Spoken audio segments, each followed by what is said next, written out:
Hey guys, and welcome back to the workshop. I have a very cool little build here that I've been working on for the last couple of months, and I'll be honest, this one has been a pain in the arse, it really has. But at the same time, I have really enjoyed building this. It's a Magpul PDRC. You guys may know that it's not my favorite gun in the world. I absolutely love the bodywork. I really like the ergonomics of the gun. I like the design and how they've kind of made everything ambidextrous and really cool. Lots of nice little features. It's ostensibly made by PTS, but we all know it's manufactured by Ares and rebranded by PTS with all the Magpul Industries branding.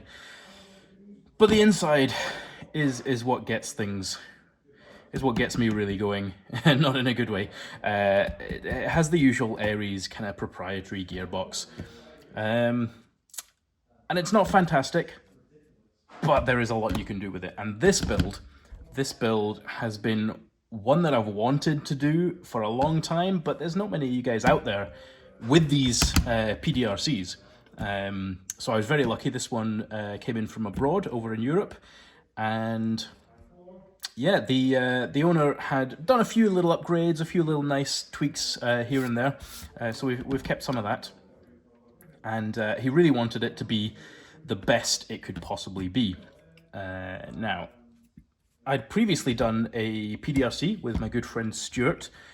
He'd done like a custom electronic, custom-built MOSFET on a breadboard with parts literally just scavenged from his rucksack that he happened to have with him.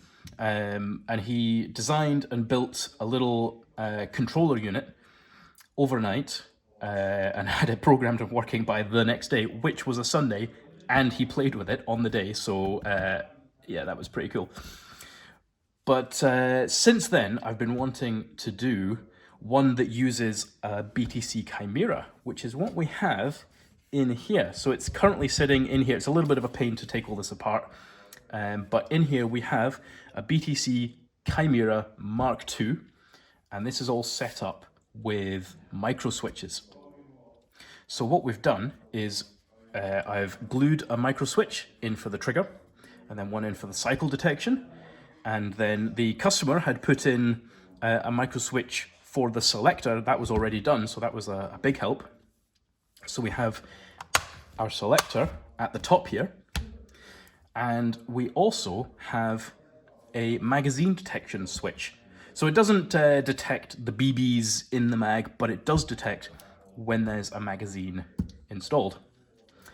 So we have a cycle detection micro switch in here, and it's set up with a SiegeTech DSG set. So standard ratio 20:1 DSG. It's actually running about 18:1 DSG because we've swapped out the Lonex, we swapped out the bevel gear for a Lonex spiral bevel and pinion set, which is awesome. I'd highly recommend them. I'll put a link down below to where you can buy those. And this gun is quite something special now. So I've had a quick trigger pull, but I've been really itching to show you guys this. And yeah, so we've got a battery plugged in. It's a 7.4 LiPo, and I can pull the trigger and nothing will happen. But you can see that knife, that little movement there, that's your trigger pull. And as soon as I chuck a mag in this, that's in nice and secure. Fantastic. So we'll chuck it on semi, and you can just go to town on this all day. I'm back on full auto. There we go. Very nice. So yes, this gun is all finished and basically ready for field testing now. Yeah, we're going to get it out, get it on the range, we're going to check the hop setup, and then it can go back to the owner. I think he's going to be really happy with this. And this is a service that we can offer in general. I've done this to quite a number of guns now. I've done it to my own PSG-1, I've done it to my Real Sword SVD. That was an interesting one, much like this, but it worked really well. And I have something in the works for all you electric pistol fans.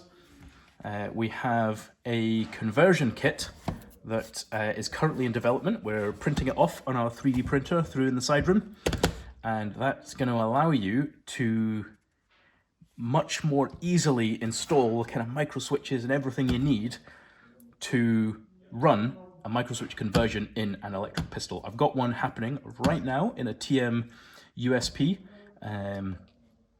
And every time I do this, I'm learning some new little tips and tricks, but 3D printed switch holders is gonna be the way to go. Unfortunately, we can't source the BTC Chimeras anymore because they're kind of disappeared off the face of the earth. But Perron have their AB++ units, their ETU++ units, the ones that are drop-in for the G&G platform. Well, you can run those with just a micro switch conversion like this. And they even have, in their manual, they've even put in the pinouts for your headers, and they tell you which headers to buy. Well, they've told me which headers to buy, so that'll all go up on the website, so you can do it yourself, or we can do it for you. But yeah, that allows you to run exactly the same setup as this, but with a Perron ETU++ MOSFET instead. And we won't have to do, so I've spliced all the data wires into the original data cable, and that's a bit of a faff.